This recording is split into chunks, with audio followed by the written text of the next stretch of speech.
నేను విలువలేని మనిషినిగా అనిపిస్తోంది. దయచేసి సూచనలివ్వండి అని రష్మికను అడిగారు. దీనిపై రష్మిక, నీకు నమ్మకంగా ఉన్న వాళ్ల మధ్య ఉండాలి.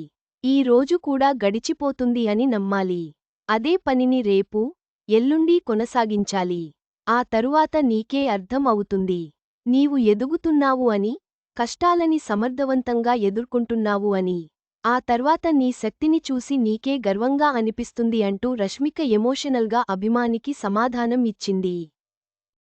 ఆమె స్పందనపై అభిమానుల ప్రశంసల వర్షం కురిసింది. ఒకరు వ్యాఖ్యానిస్తూ, నిన్న సమాధానం ఇచ్చినట్లయితే బాగుండేది అనిపించింది. కానీ ఇవాళ ఇచ్చినందుకు సంతోషం అని అన్నారు. మరొకరు మీ కుటుంబంతో సమయం గడిపితే బాగుంటుంది అని రాశారు. వృత్తిపరంగా చూస్తే, రష్మిక ప్రస్తుతం హారర్, కామెడీ చిత్రం తామా కోసం నటిస్తున్నారు.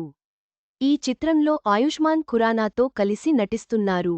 ఆదిత్య సర్పోట్దార్ దర్శకత్వం వహిస్తున్న ఈ చిత్రం 2025 దీపావళికి విడుదల కానుంది. ఇది కాకుండా ది గర్ల్ఫ్రెండ్ అనే లేడీ ఓరియంటెడ్ చిత్రంలో నటిస్తున్నారు. అలాగే శేఖర్ కమ్ముల దర్శకత్వంలో కుబేర చిత్రంలో కూడా నటిస్తోంది. ఈ మూవీలో ధనుష్ ప్రధాన పాత్రలో నటిస్తుండగా, నాగార్జున కీలక పాత్రలో నటిస్తున్నారు. అంతేకాకుండా 2023లో విడుదలైన హిట్ చిత్రం యానిమల్కు సీక్వెల్గా రూపొందనున్న అనిమల్ పార్క్లో కూడా ఆమె పాత్ర ఉంది. ఈ చిత్రం 2027లో విడుదల కావచ్చు.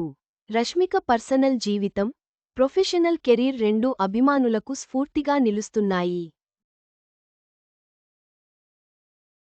వరుస హిట్లతో పాన్ ఇండియా సెన్సేషన్గా నిలిచిన రష్మిక, విజయ్ దేవరకొండతో ప్రేమాయణం సాగిస్తున్నట్లు ప్రచారం జరుగుతోంది.